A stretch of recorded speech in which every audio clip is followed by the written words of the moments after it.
Okay, well, it is just barely after 2, so we'll go ahead and call the meeting to order.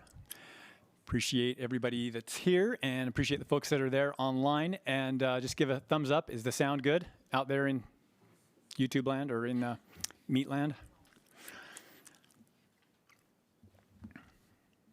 You have reactions turned off. Okay, I was looking for a visual thumbs, but sounds like we're good. It's all, we can hear you. Excellent.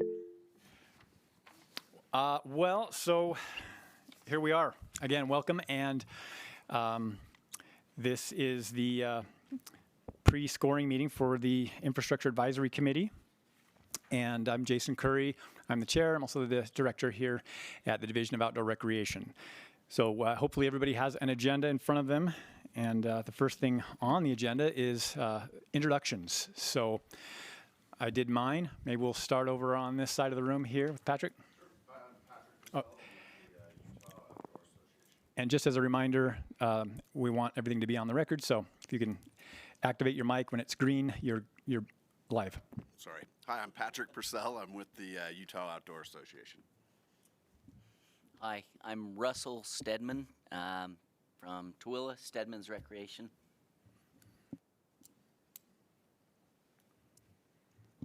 Hello, everyone. I'm Evan Glenn. I am with the Bureau of Land Management. Hi, I'm Betsy Byrne. I'm with the National Park Service Rivers, Trails, and Conservation Assistance Program. Good afternoon, everyone. Des Barker. I'm representing Utah Tourism Industry Association. Hey, everybody. So excited to see you all. I'm Patrick. I'm the Grant Program Manager. And I'm Caroline Weiler. I'm a program specialist here in the division. And I'm Tara McKee, the Associate Director over Grants and Planning with this division.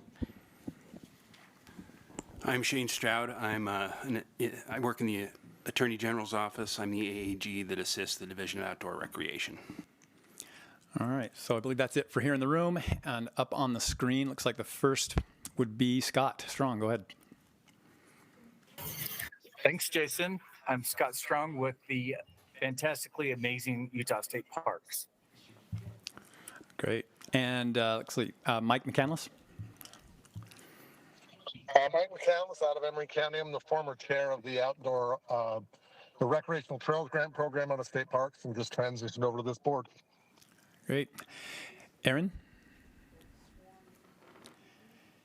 Hi, everyone. I'm Erin O'Brien from Utah Tech University. Okay. And let's see. Is it Lance? I can't read it. Yep, Lance Syrett. Yeah, this is Lance Syrett down here at Ruby's Inn, and that's what I do. And I guess I kind of represent lodging on this board. Okay. And then Tracy? Hi, everyone. Tracy Meyer. I'm the program director with the National Ability Center. Bridget? Hi, I'm Bridget Eastep, Southern Utah University's Outdoor Pathways. Tom? Hey, I'm Tom Adams. I work for Petzl, and I've been on the board for a long time. Happy to be here. Thanks. Okay. And last but not least, Commissioner Pearson. Sounds like you better unmute. I am on mute. Commissioner Pearson, Tammy Pearson from Beaver County. Just happy to be on here. I'm a newbie, so be kind to me. Okay, you and me both. Oh, yeah, sorry, Cameron just came in, so go ahead, Cameron. Cameron Dale, League of Cities and Towns. I'm the executive director and represent cities and towns on this board, and I'm one of the few originals left. So, Tom, it's you, me, and Des, and a few others. That's about it. No Lincoln. Okay. So that's everybody we have now. If we've got anybody that comes in, we'll let it be known. So then the next item is our oath of office. And I believe, according to our legal counsel, since technically the name changed, we will all have to redo our oath of office. And I think we can do the swearing in part simultaneously, and then everybody can fill out both their oath of office form and their conflict of interest. So, Paige, Shane.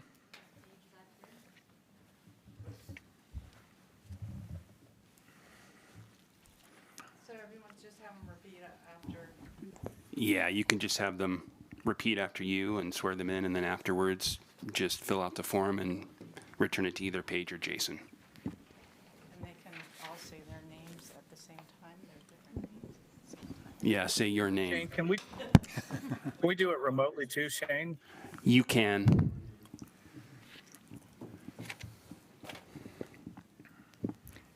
My name is Paige Wyron. I'm the assistant to the director of the Division of Wildlife Resources. Please repeat after me, reading from your oath. I, having been appointed Jason Curry, having been appointed to the Utah Outdoor Recreation Infrastructure Advisory Committee, do solemnly swear or affirm that I will support, obey, and defend the Constitution of the United States and the Constitution of the State of Utah, and that I will discharge the duties of my office with fidelity. Thank you. Okay, thank you, Paige. Any further instructions, Shane? Nope, just make sure you get those signed and returned to either Paige or, I guess, to Jason. Should they just give them to you, Jason, or? Once they're signed, give them to Paige. She'll have to stamp them.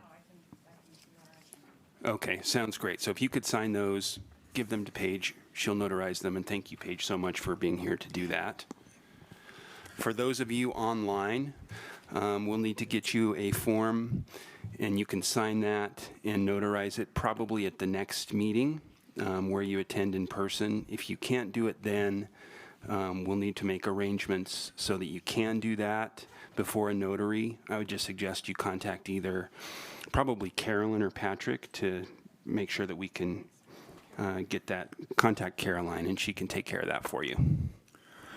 Okay, and then another item that we'll have to take care of business-wise, and maybe not today, maybe today, I don't know, order of operations here, but getting a co-chair put in place. I don't know if we can do that now or if we'll have to wait till everybody is sworn in and do it next time. We should wait until everyone's sworn in. Everyone is sworn in now. I don't know if there are any stragglers that still need to be sworn in, but you should also place that on the agenda. Okay, we'll put it on the next agenda. Sounds good. Okay, so then that takes us to the next item, review of committee duties with Shane Stroud. Okay, so again, I'm Shane Stroud. I'm the AAG that assists the Division of Outdoor Recreation. I also assist state parks, and I'm here to get all of your legal questions and matters out of the way so that you can conduct your business. So I'll try to make it as painless as possible. This is your first meeting, and probably not the first meeting as you see it, but the first meeting as I see it, since you're brand new under the amended legislation that the legislature enacted. So a few orders of business. The first is a review of the conflict of interests that are applicable to your service as a committee member. I think you all received a conflict of interest form from Tara or from Caroline. If you did and you've already returned it and you did not disclose any conflicts, you're good. If, on the other hand, you did not receive it or you have not returned it, please review the form that Carolyn sent to you and return that to her. Or if you receive the prior form and you disclose conflicts, you need to fill out the new form. So whatever is applicable to you, just make sure you get that form back so that we have that. I would be surprised if anyone has conflicts, but if you do, then we can take care of that, and I can answer any questions you might have about those. Do you want to give an example of a conflict? Yeah, I'm going to talk about that too. So the form you received, you'll note either one, there are two main conflicts of interest that require disclosure under Utah law. The first is if you're the employee of, or the owner of, or you have a substantial interest in a business that's subject to regulation by the Division of Outdoor Recreation. I doubt that's the case, but err on the side of caution. And if you think you might be, then what you need to do is you need to disclose what that interest is if you're an employee or you own a substantial interest in it, and the name of the business and the nature of the interest held. That doesn't mean you can't serve on the committee. You can. It just means that if some vote comes up before the committee that pertains to that business, you need to abstain from voting on that.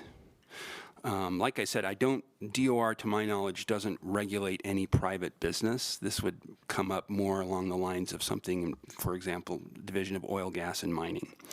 But as I said, if you're in doubt, I would disclose or talk to us about it, and we can determine whether you should disclose. The second conflict that could come up is if you've either received compensation or you've agreed to receive some sort of compensation. And by compensation, I just mean money. As a result of your business with the committee or a transaction involving the Division of Outdoor Recreation. If you have, you need to disclose that. There are spaces on the form that request the information that's required under the law. Again, this probably isn't going to come up for anybody, but if it is, or you have a question as to whether it applies, please either disclose or let us know, and we can give you some guidance on how to complete those spaces on the form. And then just a reminder, you have an ongoing duty under the law to update this disclosure if one of these instances arises in the future. So if you gain an interest in a business in the future, or there's some sort of transaction that comes up that would be subject to the disclosure, you have a duty to update your form, and especially a duty to update the form before you take any vote on anything that could be kind of within the orbit of that conflict. So just make sure you keep that in mind as you move forward with your committee service. There are some other conflicts of interest, some other situations, I should say, that could lead to conflicts of interest that you should be aware of. All of those are contained under the Utah Employee and Officer Ethics Act. And I actually have something to pass out to you. We might as well do that now. It's a handbook for members of State of Utah boards and commissions. It also applies to members of committees. I'm just going to pass those around. There's a section in this guidebook, or this handbook, that pertains to conflicts of interests and the Ethics Act. I would suggest you review that so you have a general idea of the types of laws, both ethics laws and conflict of interest laws, that apply to committees like yours. These apply to all committees and commissions and boards in the state of Utah. This is a handbook that's put out by the governor's office, and it's not very long, but it actually contains a lot of good information. So it's not the most interesting reading, but it is pretty useful reading, so I would suggest you review it when you have some time. And we'll talk a little bit more about this today as it pertains to the Open and Public Meetings Act. There's also a really good section at the very end of this on parliamentary procedures. I think some of you probably have experience with boards and commissions and committees. Some of you probably don't. But the section on parliamentary procedures, it begins on page 15. It has really good information about how you make motions, how you consider motions, how you conduct business before the committee. And for those of you who haven't been involved, and even for those of you that have, I would recommend reading through that so you kind of know how motions and other orders of business move through the committee. It is. You could just Google this. It's called the Handbook for Members of the State of Utah Boards and Commission, and it'll pull up on Google. That's exactly how I found it. So, and we can also send you an electronic copy of it. So does anyone have any questions about potential conflict of interest laws that might apply to your service, or ethics laws that might apply to your service? I can answer those now, or if you have some at the end of my presentation today, I'm happy to answer them for you then. And if you don't have questions today, if you do have questions, please reach out either to Tara or to me or to Patrick, whoever, and we can get your questions answered. All right, so with that, I think we'll move into, what you've all been waiting for, and that's your annual training on the Open and Public Meetings Act. So if you thought conflict of interest was exciting, just wait.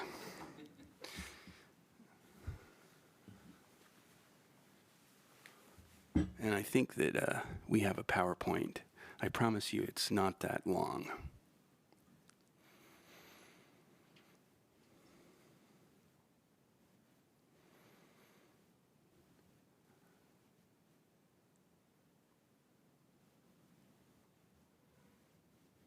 Okay, so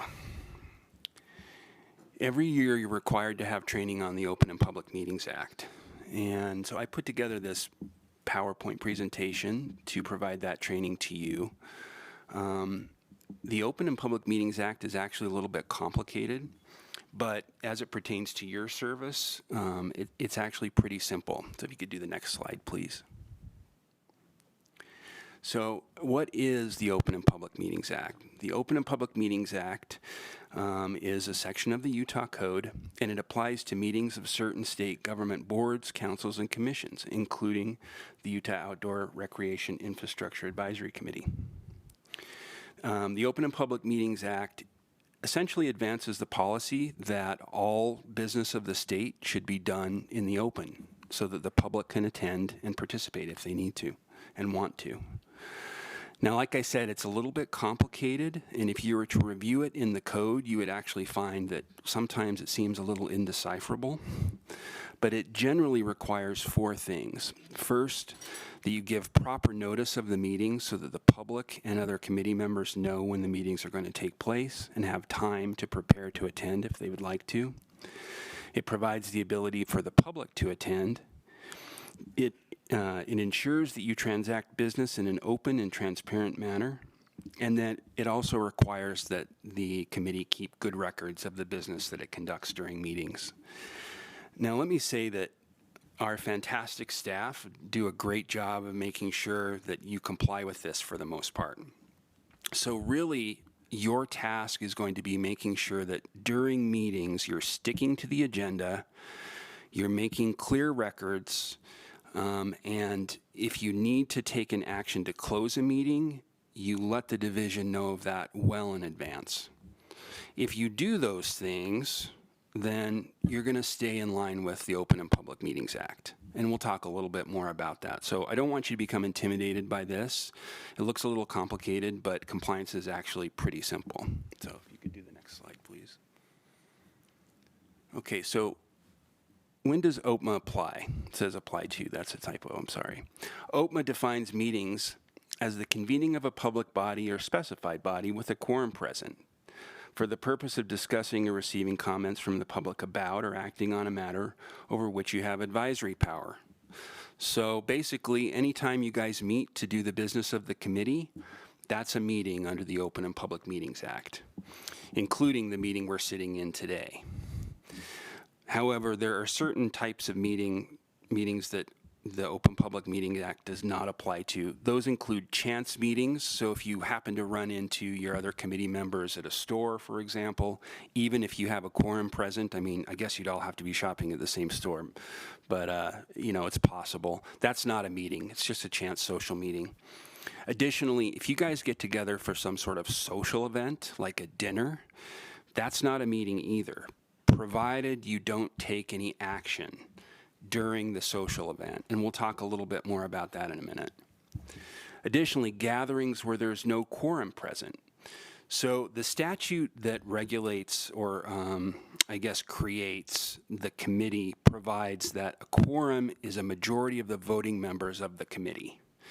Now that could be 15, but it might be less. So if you have all 15 seats filled, it's going to be 8 of you. But if you have less than 15 voting members, well, 2 are non-voting.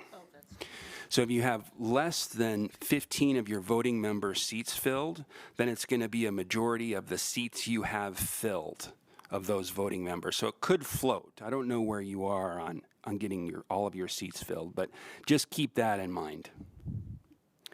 If you have less than a quorum present, that's not a meeting.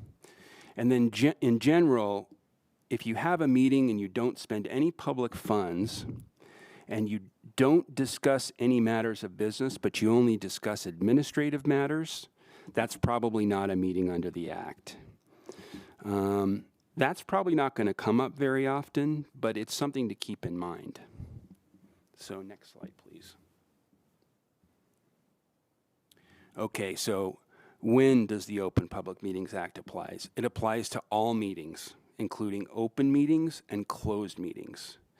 So this is an open meeting. It was put on the public notice website. The public has the opportunity to attend if they'd like to. They could be here in the room with us today, or they could be attending online. And most of the meetings you have, if not all of the meetings you have, will probably be open meetings where the public can attend and, hear what business the committee is undertaking. There are, however, occasions where you might want to close a meeting. I don't think that will happen to this committee, but it's possible. If you have to close a meeting, make sure you let somebody at the division know well in advance. You should be able to anticipate when you might need to close a meeting. There are actually very few reasons why you might close a meeting. Generally, those include discussion of pending litigation, discussions about the value of real property, and this is how it very well may arise in regards to the committee. If you had a committee member that was having health problems, either physical or mental health problems, that was preventing that member from either participating or was at a level where the committee wanted to discuss whether that member should discontinue service, those types of private conversations should take place in a closed meeting because they contain private information about an individual's health. And so that's probably the time you would want to close a meeting. It doesn't come up very often, but if you ever anticipate that's something you might need to do, you need to let the division know. The reason why is because in order to close a meeting, you, one, have to have a quorum of voting members present, and then two-thirds of those members have to vote to close the meeting. The chair then has to announce why you're closing the meeting, the location where the closed meeting is going to take place, and the names of those that voted to close the meeting. And then you have to make sure that you record that meeting. You can't just have minutes. It has to be recorded, so you have to be set up for that. And then sometimes you have to fill out a sworn statement about what you did in the meeting. So it can get kind of complicated. Closed meetings are actually one of the most complicated parts of the statute. So again, if you ever anticipate you might need to close a meeting, just let the chair know. And fortunately, Jason's both the division and the chair, so it would probably be pretty easy to know if we need to prepare for a closed meeting, but just something to keep in mind.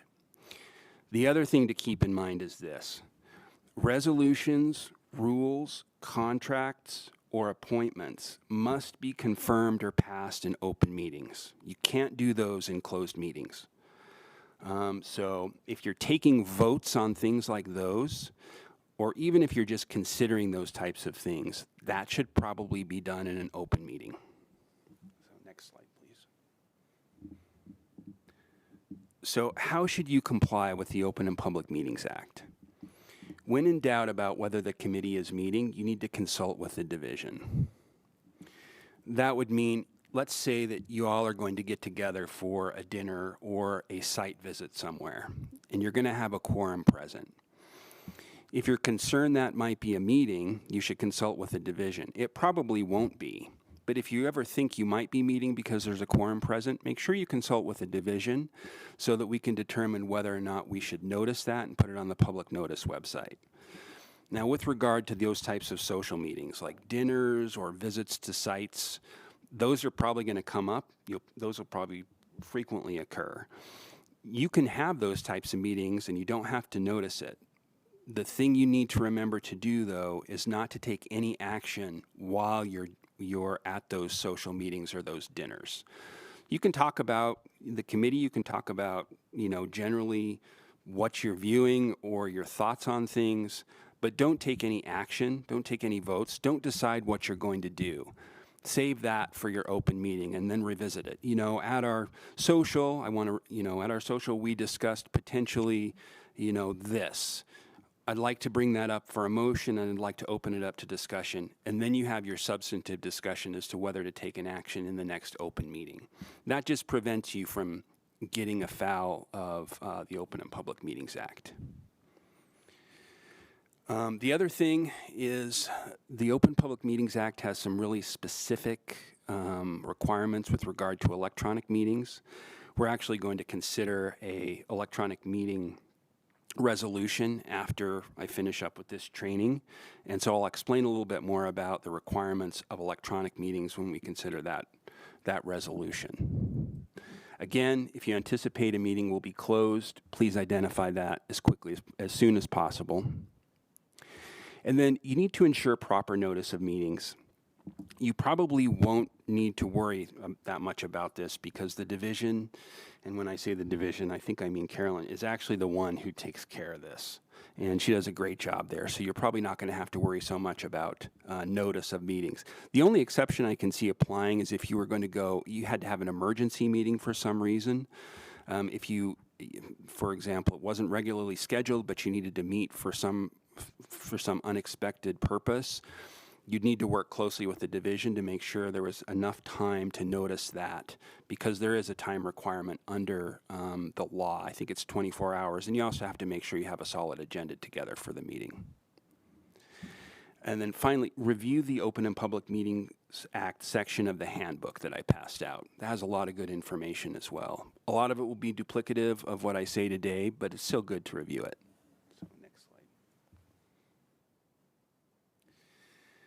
Again, how should you comply? Make sure all items of business and especially all action items are on the agenda. If you're going to discuss anything in an open meeting, it should be on the agenda. If it's not on the agenda and it comes up for discussion, you can still discuss it. However, you cannot take any action on an item that is not agended. So if it's not on the agenda, even if you'd hope to take action on it, you can't take action. So if you anticipate taking action on something, make sure it's agended, or you're going to have to wait till your next meeting. If it's not on the agenda, go ahead and discuss it. Don't take any votes. Make sure you keep an audio and video recording of each meeting. Generally, that's going to be taken care of by the division. You need to keep written minutes of all open meetings and then vote to approve those at the next meeting. Again, this is something that the division will take care of for you, but it's good to know that everything you say is going to be recorded in minutes and posted for the public to see. Keep copies of all materials introduced during an open meeting. They should probably be posted as part of the meeting's record. That doesn't mean your personal notes. That means like things I passed out today, those will be part of the meeting record. Again, the division will probably take care of most of this for you. And then follow Robert's Rules of Orders. These are not required under the Open Public Meetings Act, but they're a great way to make sure you're keeping clear records, that everybody's considering motions, that you're taking clear votes, that everyone's voice is heard when you're taking action on an action item. Okay, final thoughts. The biggest way to run afoul of the Open Public Meetings Act is by taking action outside a duly called meeting, or by closing a meeting that should be open. So like I said, to avoid those pitfalls, take action only during noticed committee meetings or other duly called meetings. That would be an emergency meeting that's been noticed up. And be sure to discuss the need to close meetings well in advance. Take votes by roll call when holding electronic meetings. We'll talk about that when we discuss the electronic meeting resolution here in a few minutes. It makes it easier to record the votes. Don't conduct committee business at social gatherings or site visits. Keep those social or focused on learning. Wait till you convene at the next meeting to discuss and vote on action items, and make sure it's all agended. And then finally, the whole purpose behind the Open Public Meetings Act is to ensure the public can attend. Most committees allow a portion of the meeting for public comment and participation. It's not actually a requirement of the law, but most committees allow for some public input or public participation during the meeting, and I would suggest it's probably a good idea for you to do that. There was actually a push during the last legislative session to open all meetings, open a portion of all meetings, or require a portion of all meetings be open to public participation. That didn't pass, but there seemed to be momentum for that, and I fully expect that that will be a requirement in the future, so you might as well get rolling on that now. Doesn't mean you have to have a half hour for it. It can be simply 10 or 15 minutes where the public has the opportunity to comment or participate, or even less. It might be 10 minutes where you're commenting on proposed action items, but it is a good idea to have that portion. The other thing, though, is that even though public attendance is important, you're not required to tolerate disruption. So if somebody is disrupting the meeting and impeding the work of the committee, you can ask that person be removed. Probably won't come up in this context. It does come up for some other committees and boards, a little more politically charged, but I don't think that'll happen here. Okay, next slide. All right, that's it. Questions? I know it's exciting stuff. I appreciate your attention. Okay, so moving on.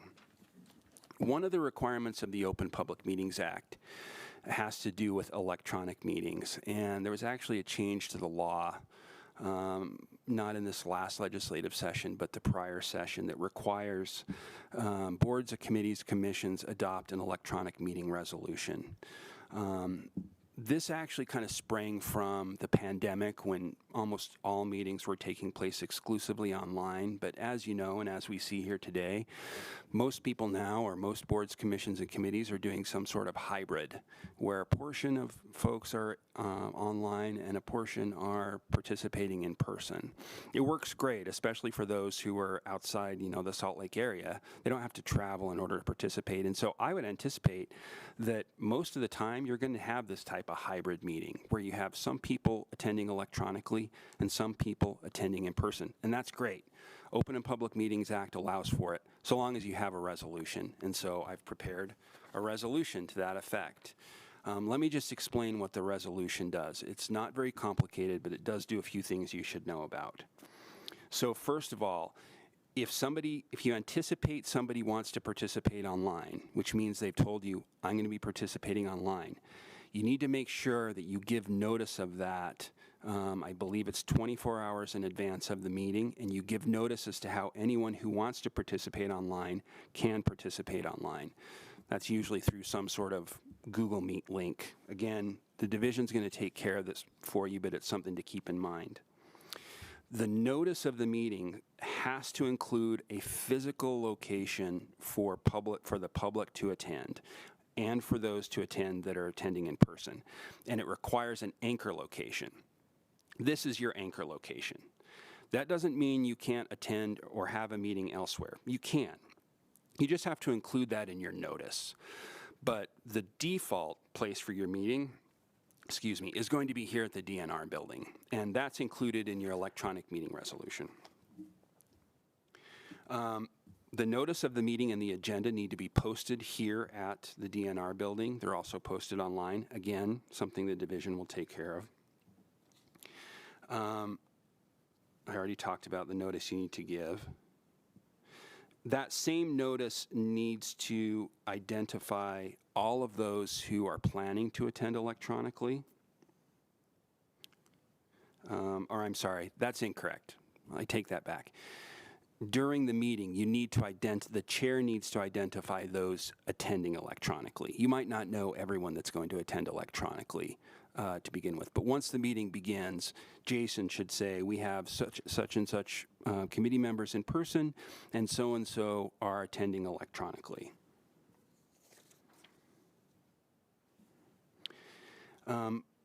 Finally, you can have an entirely electronic meeting, but usually you won't. And the only way you can have a fully electronic meeting is if the chair decides that for health and safety reasons, the only way you can have an electronic meeting or safely meet is to have the meeting electronically. This sprang directly out of COVID. Hopefully we won't be in that situation again, but if we ever are, there is a way that you can meet online and not meet at the anchor location. the last thing you need to know, and this applies mostly for Jason, or whoever would be conducting the meeting, a co-chair, for example, is that when you're meeting online, when you're conducting a hybrid meeting like this, which you probably will most of the time, you need to take all votes by roll call unless the vote is unanimous. Now, most of the time, or at least some of the time, you probably will have unanimous votes, and technically in that case, you don't need to take a vote by roll call. But it's probably best practice to just go ahead and take your votes by roll call anyway, so that you get that clear record of who voted. When I say roll call, what I mean is this. Let's say a motion comes before the committee. You talk about it, there's a second, there's discussion, and then it's time to vote. Jason could say something like, all right, the motion having been raised and seconded, I'm going to take votes by roll call on the motion. And then he would go around the room, so Pat, how do you vote? Aye. Russ, aye. Russ, aye. Evan, aye. However it would go, and on to the folks attending electronically. That just makes a clear record of all the votes. The only reason I don't think I'd take a roll call vote is on the motion to adjourn. I think that's hopefully that will be unanimous unless everybody wants to hang out, the whole night. And I don't think you need to go so far as to taking a roll call vote on the motion to adjourn. But otherwise, I would probably take votes by roll call.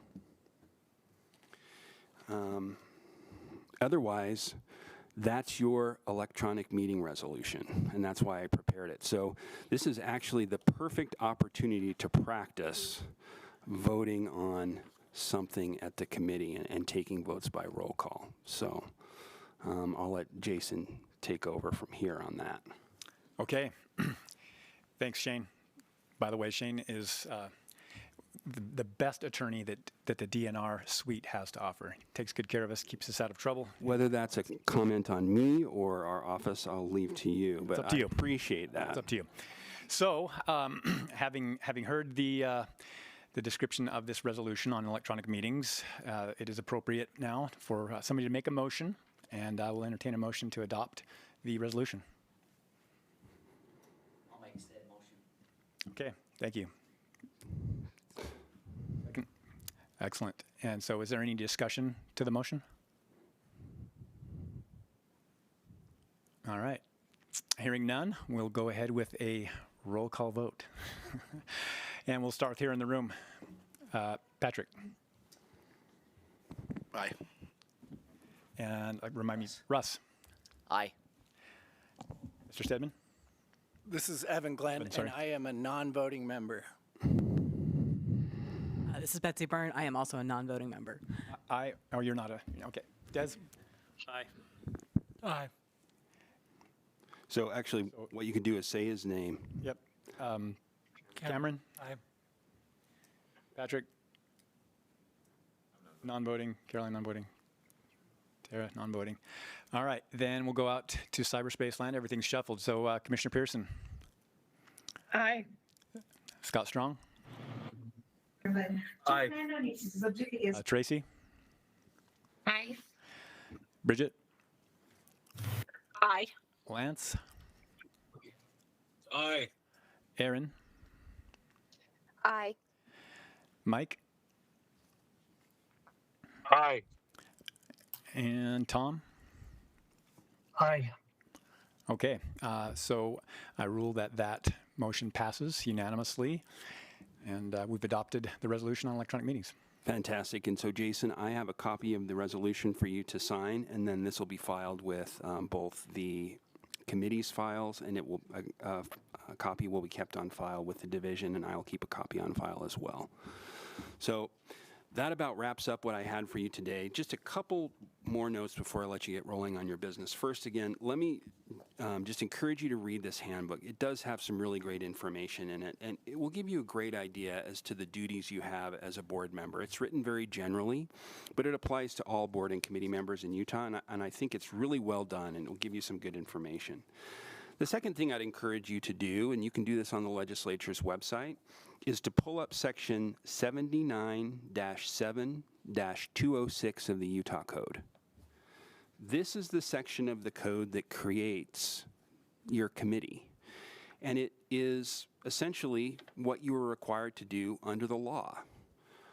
So if you ever have a question as to what you're doing or why you're here or how the legislature envisioned your committee being set up and how it works and your terms and the quorum, et cetera, all of that is contained within this law. And so you might just want to glance over it. It won't take you very long to read it, but I would encourage you to look at it because I actually think it's a pretty good piece of legislation when it comes to setting up your committee. And then finally, this is not part of your training today, and it's not on the agenda, but I just wanted to let you know that in addition to the Open Public Meetings Act applying to your business, the Government Records Access and Government Records Access and Management Act, or GRAMA, also apply to your committee. We may at some future point, maybe I'll come in and give you a training on GRAMA, also a very fascinating area of the law, but and even more complicated than the Open Public Meetings Act. But essentially what it means is that records that are generated during your meetings or other paperwork that you have in connection with your service, those are generally government records and they may be public, and as a result you have a duty to maintain those. What I would suggest is that if you receive any type of communications in connection with your service on the board, that you keep those and do not destroy them. That includes things like emails. It also includes things like text messages. The best way I think to do that is to have a separate email address that you use only for committee business. The second best way to do that is to have a folder in your email account where you save all of the emails you receive in connection with your committee service. And hang on to those. There are different retention schedules that apply to records in Utah, but generally it's on the time frame of years, not months. And I will tell you that I started with the AG's office back in, I think, 2016, and I have every email that I've ever been sent. And I keep those around because they very well could be government records that at some point somebody may need to see. The other thing I just encourage you to recognize that whenever you're doing business in connection with your committee work, you should assume that at some point in the future, some member of the public or the press might see that communication or that document. And so before you write something, know that at some point it may be in the public eye, and just keep that in mind. Again, that's a real broad overview of GRAMA, and I might give you some more training on that at a later time, but it's just something to keep in mind. And the handbook, like I said, has more information about that. There's also a very detailed GRAMA training that you can view online. It's offered by the Division of Government Operations. You can Google that. So if you have a spare hour and you have nothing better to do than to watch a GRAMA training online, then I encourage you to do that. So otherwise, I'm happy to answer any questions you have, but that's all I have for you today. Okay.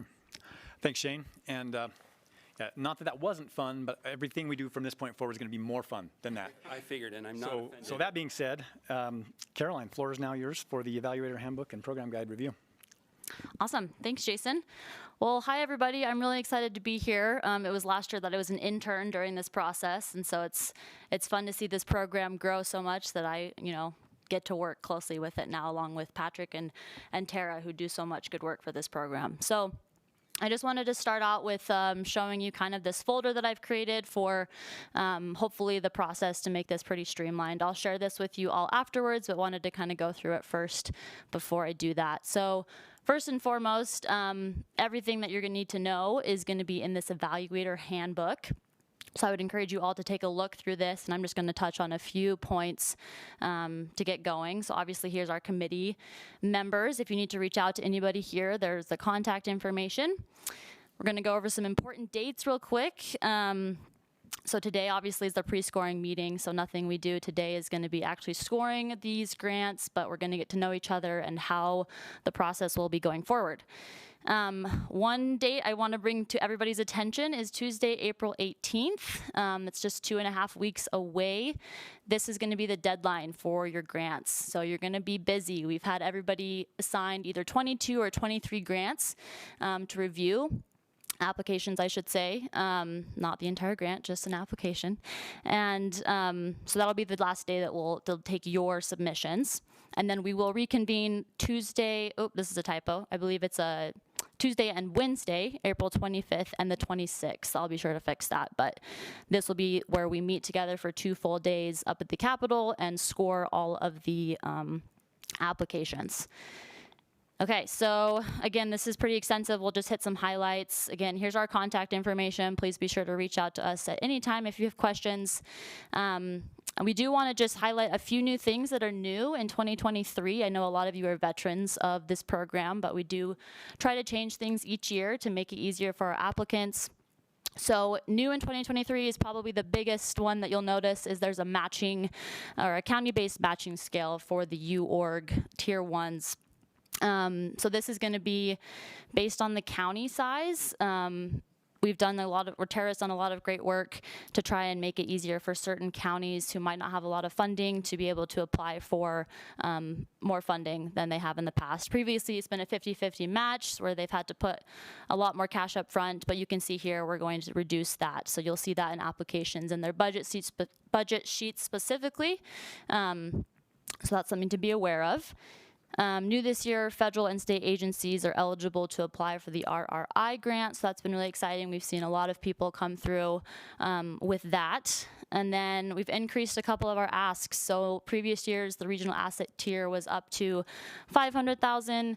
We saw a demand to increase that up to $750,000, so that's what we've done.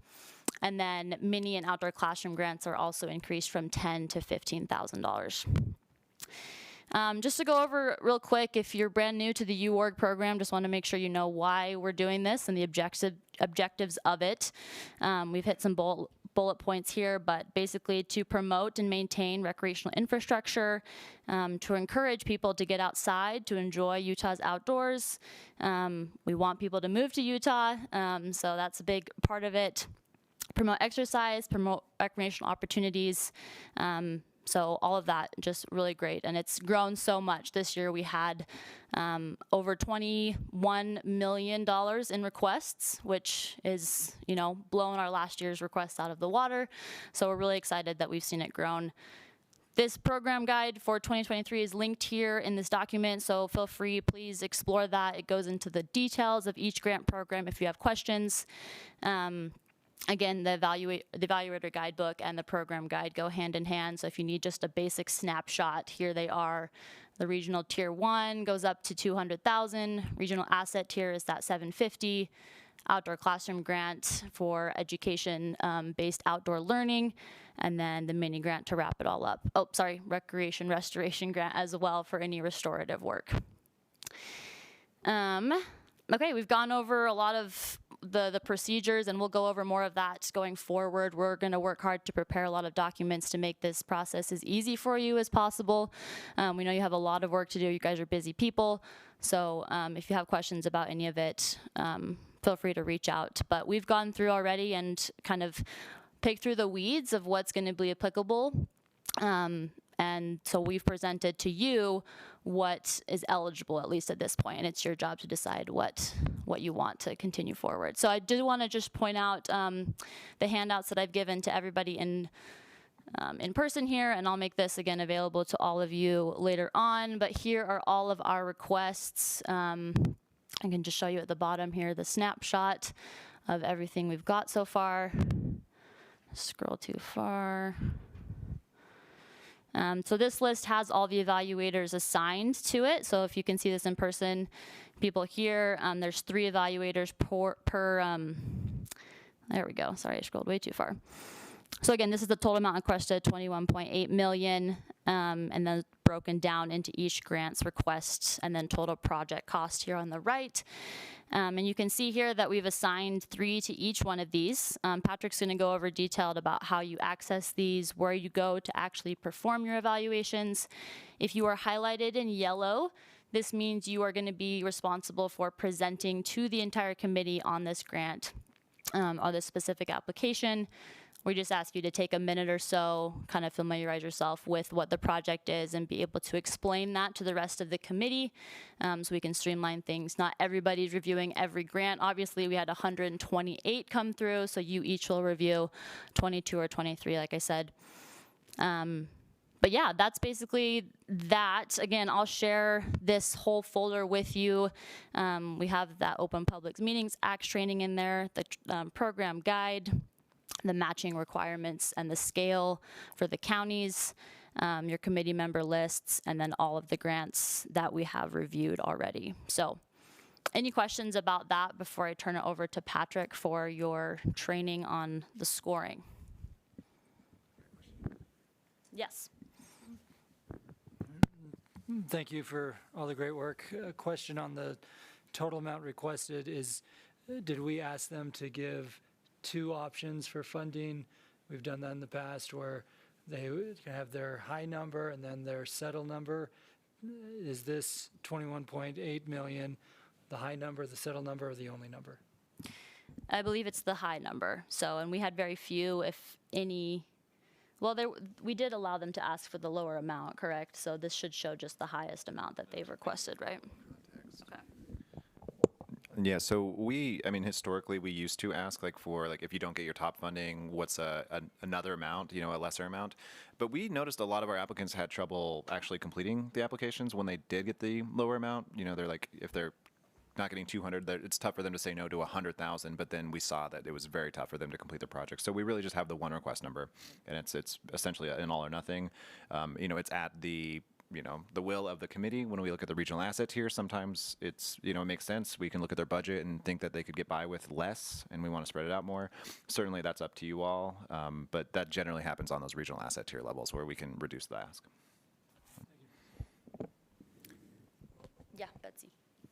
I'm seeing a few familiar names on here. Are these folks that have actually finished their prior phase and they're applying for a new phase, or are you not worried about whether they're still working on their last grant phase? Yeah, no, good point. I think a lot of these, a few of these are second phase projects, so we're in cahoots with them about, what status is your project. So all of these are eligible again for another ask. They're in good standing. They've done progress reports and things like that. So, yeah. I've got a question. Yeah. So $21.8 million in request, what's the budget that we're able to spend? Yeah, good question. I believe it's just around 19 million this year. Is that correct? Not 15. Oh, 19 is not the right number. 15. So last year we spent about 11, so. Can you tell me the breakdown of the 15 of how much was generated from the statewide transient room tax and how much was generated from other appropriations? Yes. Of the 15 million, about just under 7 is from the TRT. The remainder is from the sales tax.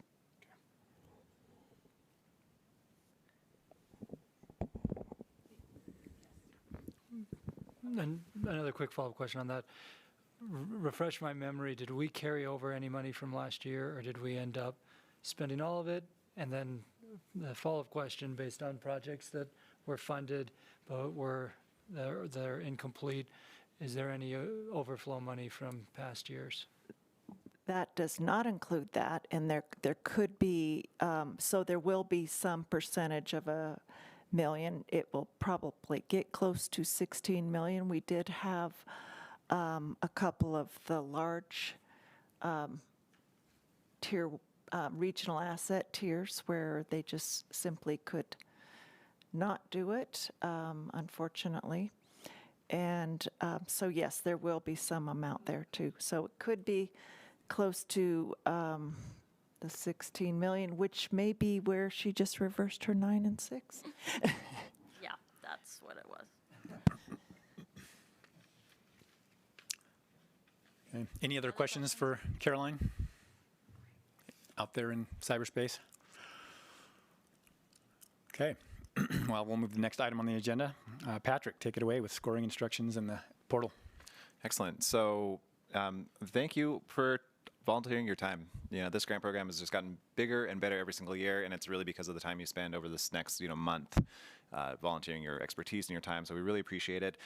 Just a few things to keep in mind when you look at these reviews, more general thoughts, but we do rely on you to guide this program. You are our advisory committee, so we do have some projects you'll notice when you're reviewing that might seem maybe adjacent to eligible, or might be kind of a unique twist of something that's traditionally eligible, and we are very specifically sending that forward because we want to get your commentary. So as you are doing comments on these, please give us as much detail as you can. Sometimes it is as simple enough to just be like, great project, but other times, especially if there's projects with identifiable issues that can be fixed, we like to send these comments to our applicants and allow them the opportunity to correct this and then reapply the following year. So any opportunity you have to just express things that they can work on, please do. Those comments are very valuable. We make it open to all of our applicants who do not get awarded and who do get awarded, that they have the opportunity to view these. So it's just really nice when we can actually give them something of substance instead of just kind of our own recollection of what the discussion centered around it, of why it didn't get funded. So do keep that in mind. And then, as we said, most of you will have 22 to 23. I guess all of you will have either 22 or 23. It's going to be through our portal. A real quick credit to Caroline. I was at a conference all week, and she was masterful in just putting together so much stuff. We have not finished assigning all of the evaluations yet, but we did make sure to get everybody assigned a number of evaluations. I think right now all of the larger, the regional asset tiers are assigned. Some of the Tier 1 UORGs are assigned, and then all of the outdoor classrooms are assigned, but those will be done by tomorrow, by like 9 a.m. or something. I mean, it's not that long of a process. So if you are just itching to go after this meeting, you will have something to review, but over the next, 12 hours, well, maybe not 12 hours, but over the next, we'll say 18 hours, you'll end up having them in. So I'm going to go ahead and share my screen and just kind of walk you through the portal. And once it's up, great. So this link up here, this should just be right there in the evaluator handbook. I'm going to put it in chat real quick for everybody as well. So we set up everybody who was already in our system, former evaluators, maybe people who've applied for grants, or for any reason. If you were in our portal, then you're good to go. For some of you who never were in our portal, we went ahead and made an account for you. We set that up. Did I stop sharing somehow? Oh, wait, okay, there it is. Great. So everybody should, the email that's on the spreadsheet, we have our kind of committee membership list. That's the email we use, except I think maybe Cameron, traditionally we've used a Gmail. Tom Adams, I think we traditionally have used a Gmail. So everybody should be set up how they historically are. If you have any troubles with the portal, with evaluating, just reach out to myself or Caroline. Give me a call, text me, write me an email. But really, I'm at your service here. You all are doing such a great work here that we will support you as quickly as we can. So this is the home page of the portal. You'll just simply log in. If you are brand new to the portal, you don't know your password, we'll reset it, or you can just click forget your password. Sometimes there is a slightly frustrating kind of loop when you're trying to reset it and it sends you back to the link and it's sending you back, and you're just going in circles. And so sometimes I literally need to go in the back end and hit the reset button. So let me know if that happens. If you do want a quick fix, just open up that link in a incognito browser or in a different browser, and that generally will do it. But once we log in, you'll see what the applicant sees here. If they want to apply, they'll hit apply. If they want to update in progress application, they set update or do progress reports. But for all of you, you're going to use this third button, and it's called review. And then also just to keep in mind, if you need a refresher, you have these instructions in that evaluator handbook. There is just a small kind of walkthrough that's going to show a lot of these kind of screen grabs working you through the system. But you'll just go to review. And then I went ahead and just gave myself some. So you'll see them here. You'll see the funding opportunity name. So that's the different grant program over there on the left. You'll see the account name. One thing to keep in mind with these account names, sometimes somebody will apply in their account, they'll name it themselves as opposed to, in this case, like Daggett County. We're going through and cleaning those up. So those should all be, the actual applicant organization. But if you do notice some that's it's just an individual's name, once you click through, you'll be able to actually see who the application is from. So don't be deterred by that, and we're going to go clean that up over the next couple days. But once you're in here, You'll see all of mine are in progress because I was just testing, but it will say not started or in progress or submitted. And you'll hit this green button right here, and then that's going to actually take you into the evaluation. Once you're into the evaluation, this will give you kind of the quick snapshot of how much they're requesting. You can go through just kind of instructions. It kind of gives you what the values ultimately represent. And then, this is just the full application. So if you go through this entire left-hand column, you can read the basic project and contact information. So a lot of these sections are not scored. We're not going to ask you to score the basic project and contact information. However, once we get into project summary, that's when you start scoring. So on the scoring sections, you will have up here the section score. You'll see the total weight. And then, you're scoring 1 or 0 through 5. These comments on this section are not required. If you do want to add comments on these sections, please add them. But these comments here are not required. But then you can walk through like abstract and the description and just kind of go through the application. And then, again, with like project readiness and scheduling, same idea. You can add a comment here if you want. You have to add a score for all of these. But then once you kind of get to the bottom, you'll finish it up. When you're at like required supported materials and attachments, if you want to look at this map, for example, you just click the map. Ideally, it's just going to open in kind of your browser viewer of the PDF. Sometimes you'll notice like maybe a signature or some text like doesn't seem like it's appearing. That's probably when you'll need to download it and just take a look at it. But you'll be able to look at all of their attachments, and they're all exactly where they need to be with like a tourism economic development letter. We see it there. But the most important part for us after the scoring, make sure you are scoring all your sections. They're required, so you can't actually submit it unless you have scored each section, is this evaluator comments section. And this is where I was discussing, just make sure you are giving us just some detail, some context that we can share with our applicants. So we have, these comments are required, but it's fairly simple. It's project strengths, project weaknesses, other comments. This is not required, but if you just had something else you wanted to add, please share it there. Your funding decision, we have it here, a fund, do not fund, if a regional asset tier fund, but at a lower level. So if you are reviewing some of these regional asset tiers and you think it's a great project, you just don't want to fund it at that high of a level, this gives you the opportunity to express that. For all the tier ones, like the $200,000 and less in the tier ones, please just choose fund or do not fund. Please just give us a little bit of commentary on why, and then just your decision rationale. And so, and I guess now I'm looking at that. Those are kind of redundant, but I'll take a look at that. You could even copy and paste if it feels too redundant. But there's no scoring on those. These are strictly comments. And then these scores, once you're done, this is what becomes the basis for the scoring meeting. We're able to take this, run a report, kind of rank them. You can see where everyone else is scoring. And just gives us a really good head start. We can see what are the highly regarded applications, what are the not highly regarded applications. And then it really makes that whole process just a lot easier. So that's pretty much the portal. I know some of the things that have come up in the past. I know a committee member wanted to be able to look at their previous ones. I don't know if we have a system where you can look at what scores you've given. So I might recommend before submitting any of them, you can just save it as a draft and then you can double check. Another opportunity is just call me, and I can get that information for you very quickly from the back end. I just don't know on the user side if it's something that you're able to see once you've submitted them. So just reach out to me and I will absolutely get it to you immediately. It's very quick and easy on my part. You can save and exit if you want to start looking at some other ones before doing scores, or if you're just poking around. And that's pretty much it. One thing you'll notice, like if you're in this section and these are required and it's like, well, I want to jump back to maybe the project summary, it's not actually going to let me because these are required. So in my testing, I'll just hit ones on all of them, or if nothing else, you can like just go home to the portal home and it will just kind of kick you back out. But then just I guess some last things to keep in mind. Like a mini grant, for example, the review process going to be a lot easier than some of these larger ones. You'll see less sections. We're only scoring 2 sections on this one, the project summary and the required supportive materials. In this case, the project summary, 70% is the weight. So keep in mind of these total weights too. And we try to, we spent some time and really thought about how we wanted to weight these, but do take a look at these. In this case, the required supportive materials makes up the other 30%. And the evaluation comments are going to be the same for all of these. It's going to be strengths, weaknesses, other comments, and then the fund, do not fund, and your decision rationale. And I think now that I'm looking at this, I'm going to go in the back end, at least for the funding decision, I'm not going to put that as required because you have the decision rationale right below it. And, I'll just kind of remove that redundancy. So that's pretty much it with the portal.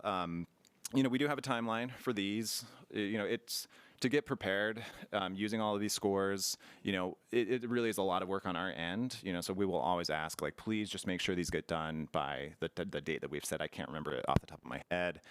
The 19th, the 18th. So we hope that's going to be enough time. I think Caroline and myself will also be at the International Trail Symposium in Reno the week leading up to the scoring meeting. So, any opportunity that we have just to get a little extra time to prepare all the stuff we need to do for the scoring meeting, we're really going to want that. So, please, please, please, if you have any questions, again, I'm just going to repeat this over and over. If you have any issues, questions with eligibility, specific applicants, future or past projects, issues in the portal, please reach out to our staff. I feel like I'm talking to our applicants now, which is very much just like, talk to us. We are your best resource. But we appreciate and respect everything you do. It's volunteer time. Your expertise has made this program so great. And, we honor that by just always being there for you. So please just let us know what we can do. With that, do we have any questions about this whole process from anybody? Patrick, this is Evan. Can you reiterate, there's some other grants that have yet to be assigned, and how will you roll those out? Hopefully they'll be in one package so we can see our requirements. Are you talking? So the list that we have, this spreadsheet, those are all of your assignments. Okay. We just have not assigned those on the back end. So in the portal, for example, I think all of the regional asset tiers, you could go in and you could see those exact ones that you're assigned in the portal. However, we haven't assigned a single recreation restoration infrastructure grant yet. So you would not see any reviews in the portal. But we've made the assignments. We just haven't done it in the back end. It's a very quick process, but I've only been back in Salt Lake for an hour or two now. So we're going to get it done really quickly, though. But I made sure to get everybody assigned some. So if you really do want to start, you have that opportunity. Thank you. I know Des was talking about starting immediately after this, so just wanted to make sure Des is ready. Yeah. Any other questions? And especially for individuals who are new to the portal, we can get on a phone call if you have any questions, but just let me know. All right. Great. Patrick, how'd you know my wife was out of town? I was actually going to start tonight. Okay, great. Well, Des, I can make sure to get all of yours. Raring to go. All right, well, thank you, Patrick. And so there's 128 total. How many did we receive that you went through the process? By the way, Patrick went through a process of kind of a pre-review to eliminate those that are ineligible. How many do we have that you were able to take off this list? Yeah, I mean, I think it was just a little over 150 is maybe where we started, or maybe 148. I think, we'll just say roughly 145 to 155. I think our requested amount was a little over 25 million. So in our staff review process, just eliminating the ineligibles, and we landed on almost 22 million requested and 128 in front of the committee. Yeah. I think last year, just for context, I think we had 102 applications in front of the committee for 16.2 million requested. So a big jump. Yeah, it is a big jump. And you'll notice, too, one thing to point out, along with that 21.8 million that's requested, total project cost of 124 million, which is just the leverage from the local funds and the applicant funds that are going to be applied to the project. So that's a lot of leverage against the state funds, and really, really cool to see. So yeah, and if I can just say one more thing, we do have that new reduced county-based matching scale, and a lot of that was just, we just want to be more equitable in how we're supporting, these areas that we all recreate in, but just don't have the same resources as this urban corridor on the Wasatch Front. On the budget sheets, there's a question on the application that asks them what their matching scale is. On the budget sheet as well, we put some formulas in there. It should also show the county. So if you have any questions about those matching scales, we've gone through, we've verified the matches. If it's a 20% and it's this seems like a pretty low match, we've verified all of those matches, but you will be able to see that. And if you have any questions on that, look at the budget. There's information on the application as well. Yeah.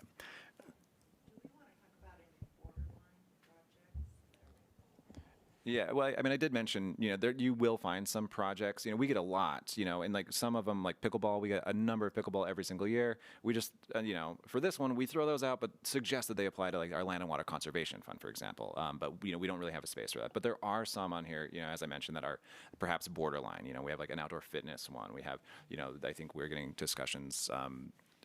Some that we just don't 100% know if it is truly, in line with this program, and that's kind of why we want you all to review. Yeah, it's kind of a gray area where the benefits are clear, but it's just a matter if those benefits are in line with the benefits this program is seeking to achieve. So, Patrick, it's Des. I'll maybe add a little bit of color to that. Part of the reason that's opened up maybe some new opportunities is because of the additional sales tax that was added to this, instead of it all coming out of hotel tax, because of the dedication of sales tax earmark from all outdoor recreation spend. That's also probably opened up. It's opened up an additional, would you tell me, it's $8 million of additional funding, and that. No, that's a great point, Des, and especially for our newer members. This used to be primarily funded with that transient room tax, so we really did have just an obligation to support tourism, economic development with these funds, because that's where we're getting the money. But now we are getting money from just a portion of sales tax through the Outdoor Adventure Restricted Fund. So yeah, so great point, Des. It does allow us to kind of think a little more broadly, and not be only focused on tourism and economic development. So, thank you, Des.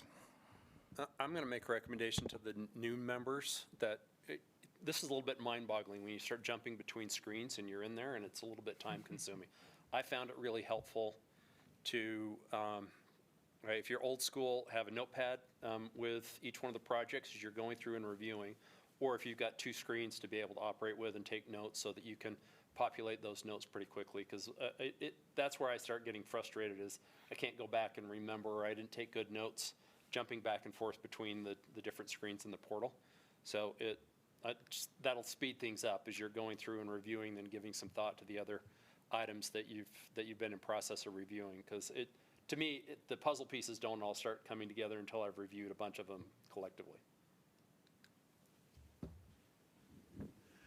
Cameron? I want to piggyback on something Des just said, since we're veterans at this here now for the last decade. For those who've been around know that I really enjoy having the policy discussion in addition to the specific project discussion, and what is the policy we're trying to achieve with each of these different funds or each of these different programs, and recognizing that this year we have more programs than ever before, and they all have slightly different objectives. It's no longer just apples to apples. It's really looking at these particular apples and then these oranges and then these bananas, and then prioritizing accordingly.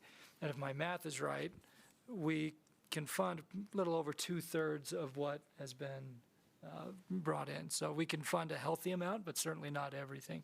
So my request of the group is, as we are all evaluating, think through the policy question, and then I think it would be appropriate at our meeting in April to maybe with each of the different subcategories to just ask the policy question: what are we trying to accomplish with this particular pool of money? And it may be that in one pool we fund 100% of the projects, in another pool we only fund 50% of the projects, and the math all works out in the end. But I think it's worthwhile to have that policy conversation before we get into the specifics and the merits of each project. Yeah, thanks. I think that's a good point. Can I bring up something on these regional asset tiers?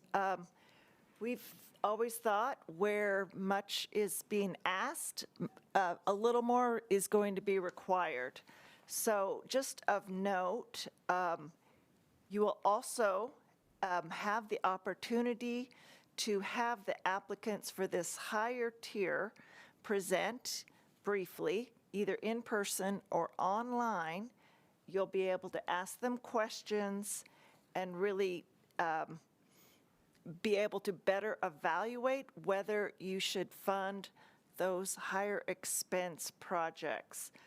We usually do that on the second day, with a few perhaps later on the first day, if that works best. So just so you know that with those projects. Are there any questions from somebody that's new to that side of things? I see you. Yeah, I have a question.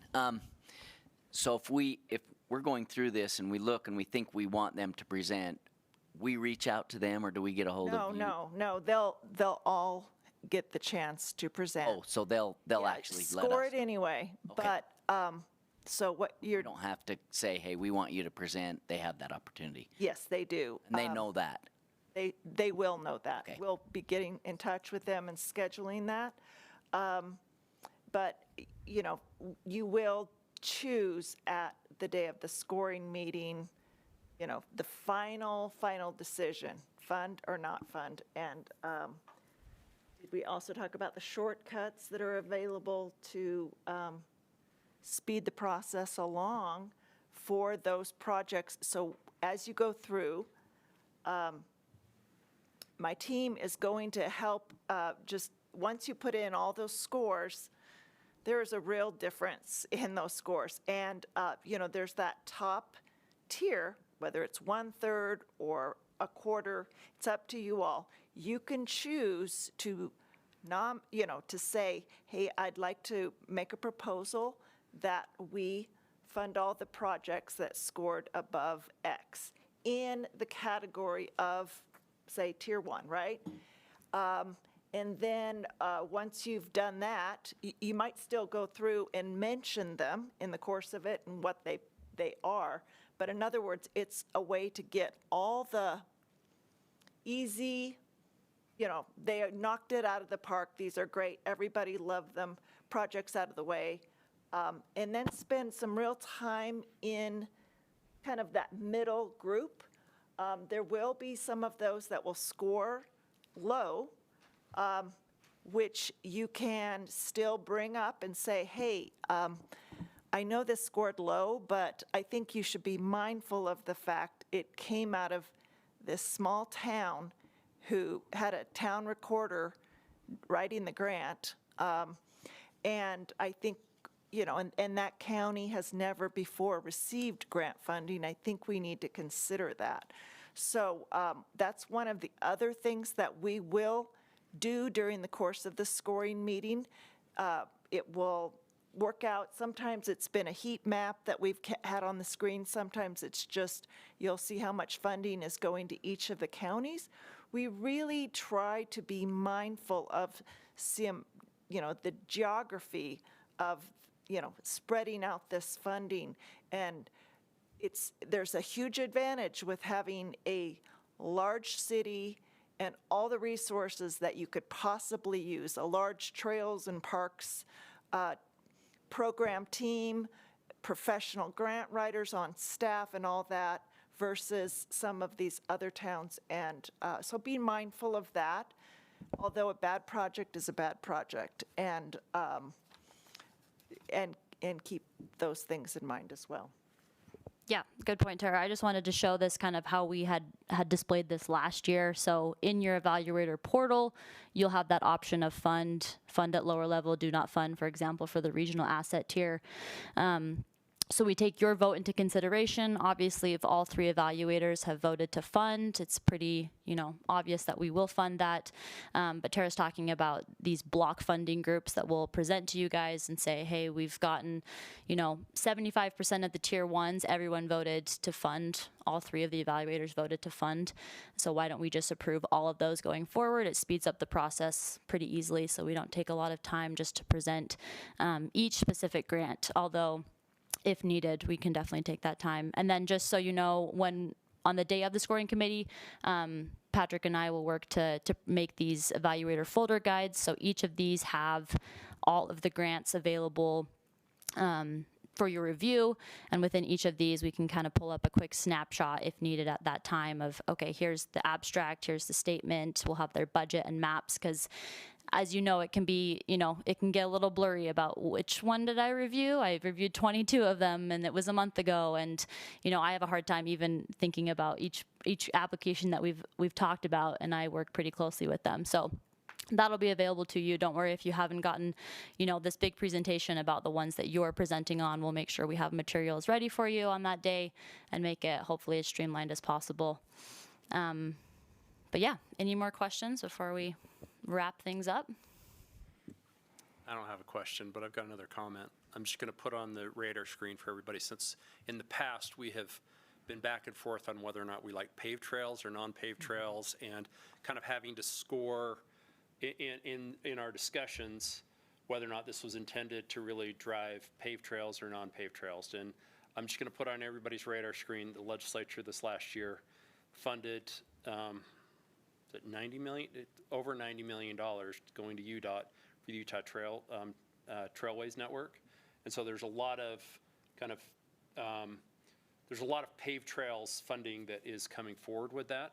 And I'm just going to put it on the radar screen. There may be some projects that since I haven't looked and see what's on here, but there may be some projects that we have to evaluate and say that makes more sense to try and go that direction versus trying to do it with this pot of money. And I'll just put it on radar screen to people that aren't aware of that there's some other funding out there for trails related projects. That's true, although, I think those kinds of things are going to be major trail networks, not the itty-bitty ones that we sometimes get from some of these smaller towns who are just trying to do a couple or even less than a mile of it, but yeah. You've seen what's on the list. I haven't seen what's on the list. I haven't we got to cut completely, yeah. We got to cut at least $7 million. Exactly, $7 million exactly. out of what the request is. So I'm hoping that there's some things that maybe we can go that direction, but if not, that's fine. I think that's a really great point. Yeah, and if you extend the math that Cameron kind of talked about, if each of us is scoring, 22 or 23, then, on average, 7 of those, again, just very simple math, but 7 of those projects will not be funded of those that you're evaluating. So obviously it's going to be more or less, and that's an average. But are there any other questions? Yeah, this is Evan. I have a question. Can you remind us of the process of approval? We're talking about ranking here and then voting and then approval at a state level. Can you remind us how that works?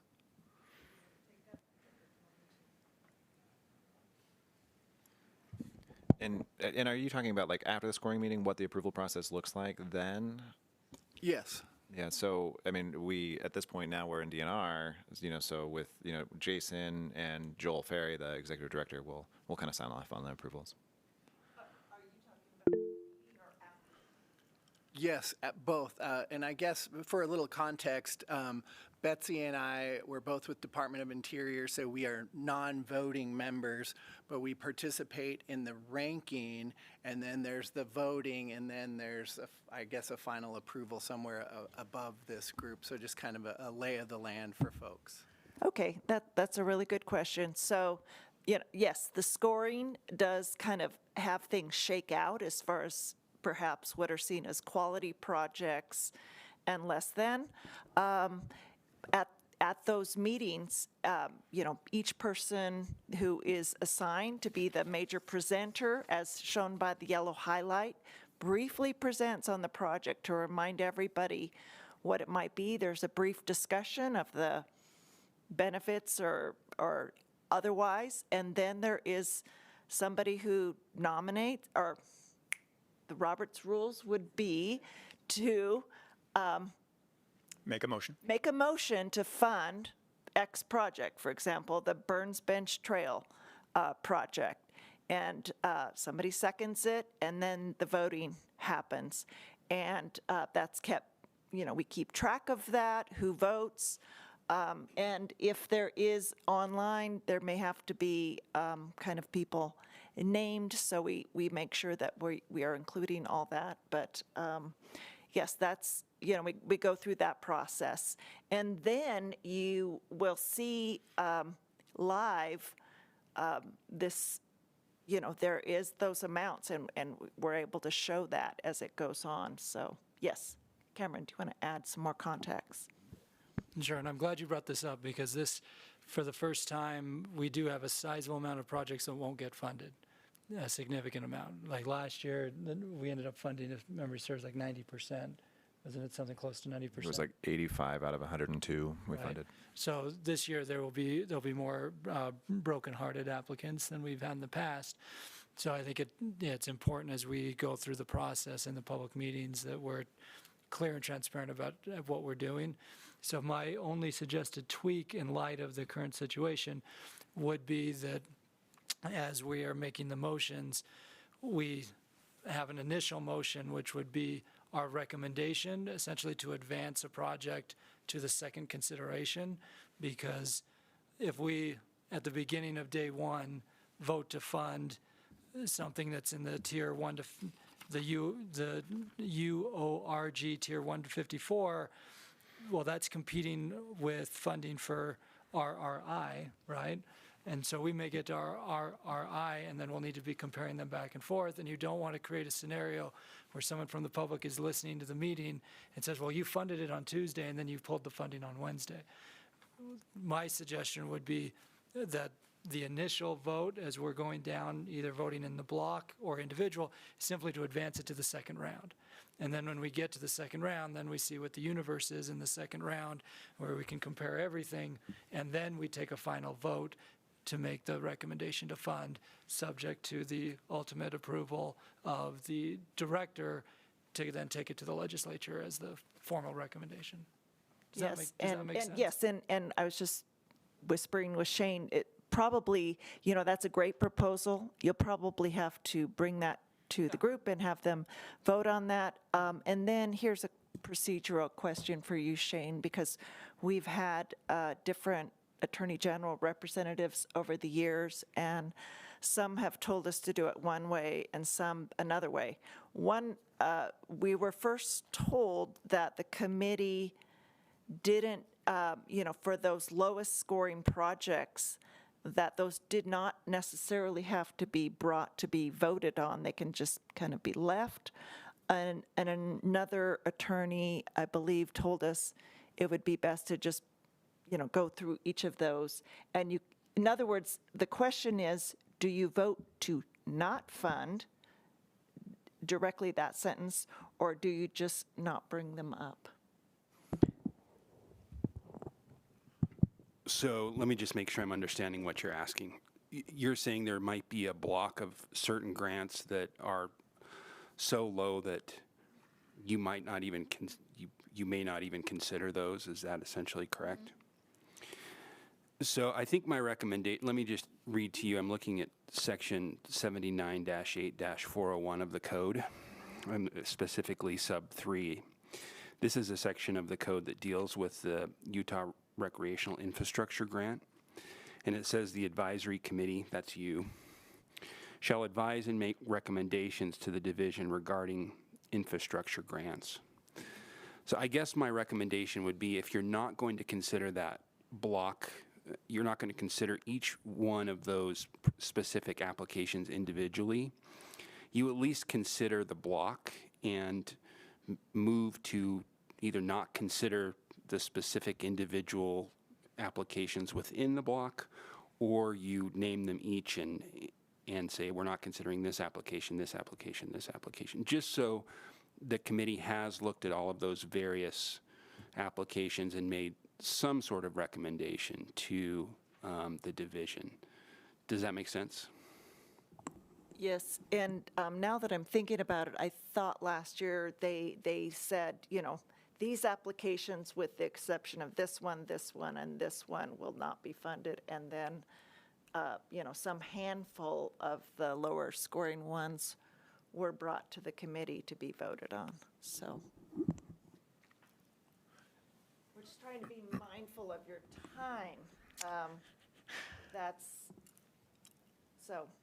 Well, it kind of maybe sounds to me, Cameron, are you making a suggestion that we clarify some of our procedural, how we actually do the scoring? Yeah, I think it would be helpful between now and the April meeting to basically just set that meeting up in that Tuesday and say, the first vote, we'll do this. So if you make a motion, the motion would be to advance it to a second round.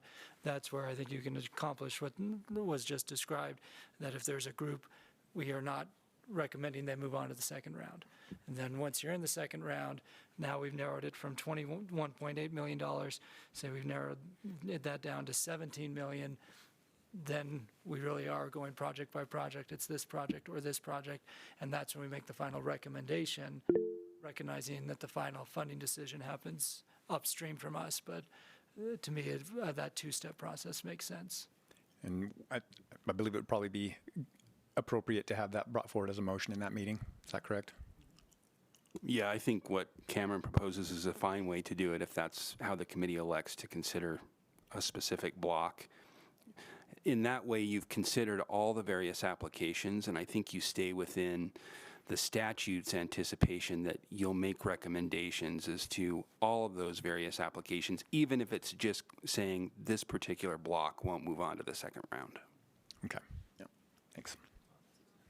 Yeah, Tom, did you have a question or comment?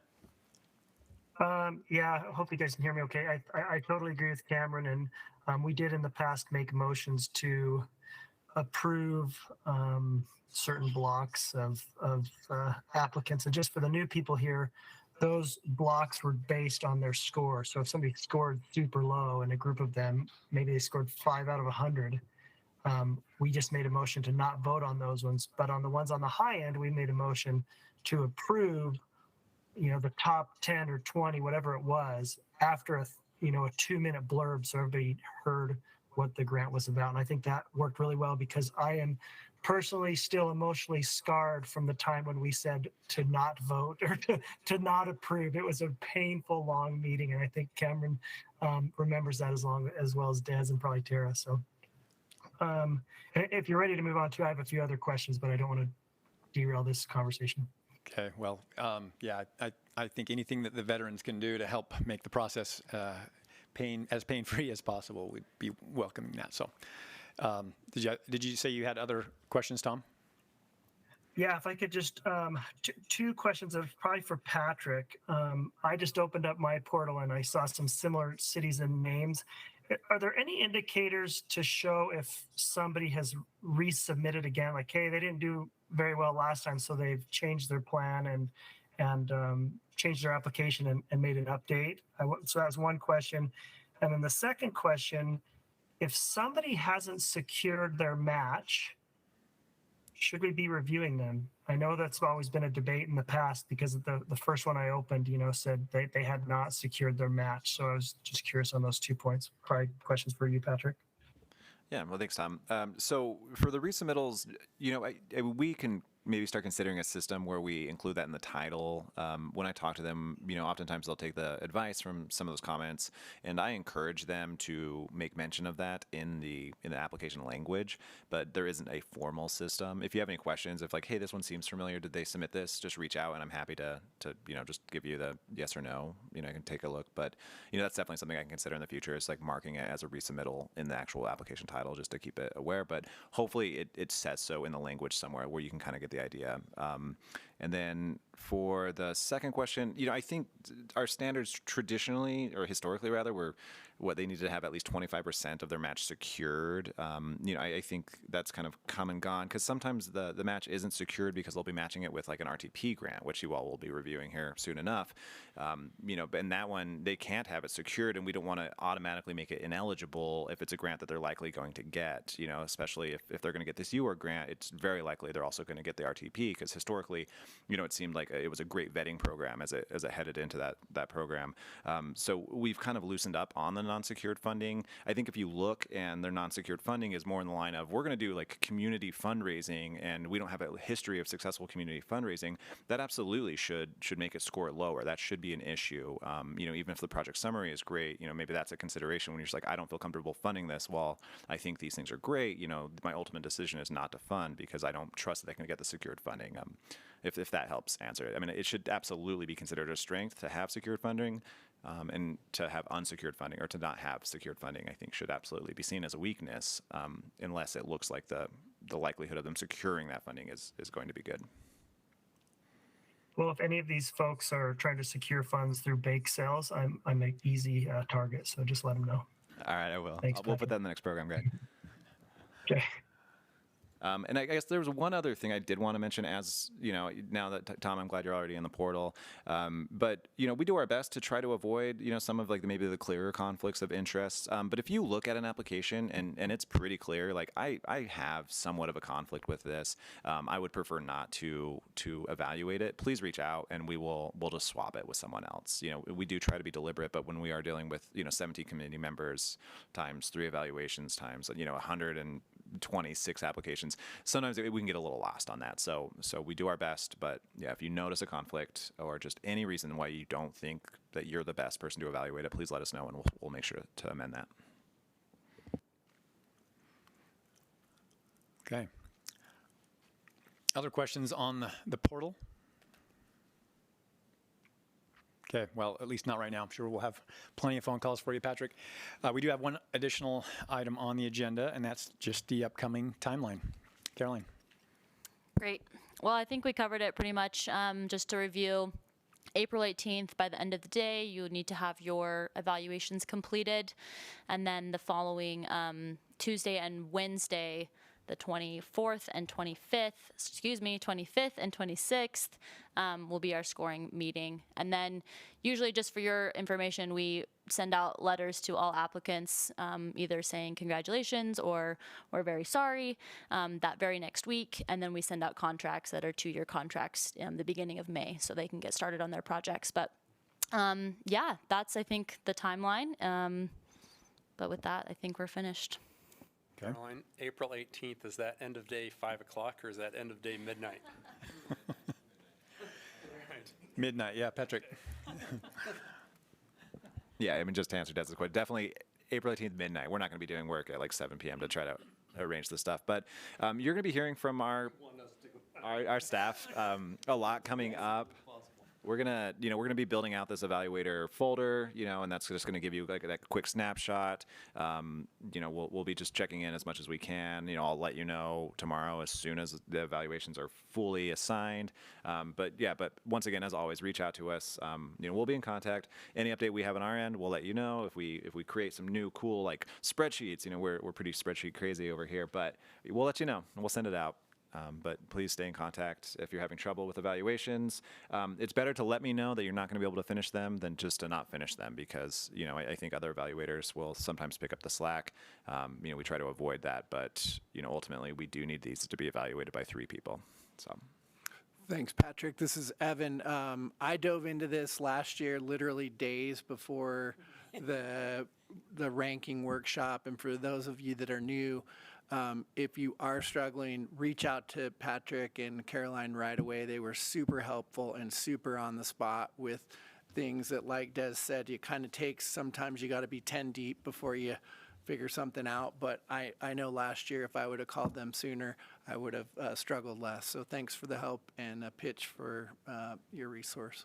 Yeah, and just a final addition on that. Any question, I mentioned it before, but if you have, it's like, is this eligible, or can you describe what this is doing? Like anything at all, any question you have, technological or just subject matter, we're here to help. We're very close to this program, so. Okay, thanks, Caroline. Well, I want to thank everybody for being willing to serve on this committee and do the work needed to score these. I know that you are all really, really busy, so thank you. And I think that's 13 business days from now, so just a little additional panic. When I looked at that and counted the days, I realized that and was kind of freaked out by it, to be honest. But thanks again, and please do call Patrick or Caroline or Tara with any questions. They've got a lot of experience, and again, just appreciate you being willing to do this. It's a lot of work, I realize, and but I think the outcomes, we're all going to be able to look back on it and be proud of the work that we've done. So with that, are there any other questions or anything that needs to be brought forward? Okay, if not, we'll entertain one more motion. So moved. Okay, motion is that we adjourn from Des and Cameron seconds, so we are adjourned. Thank you, everybody.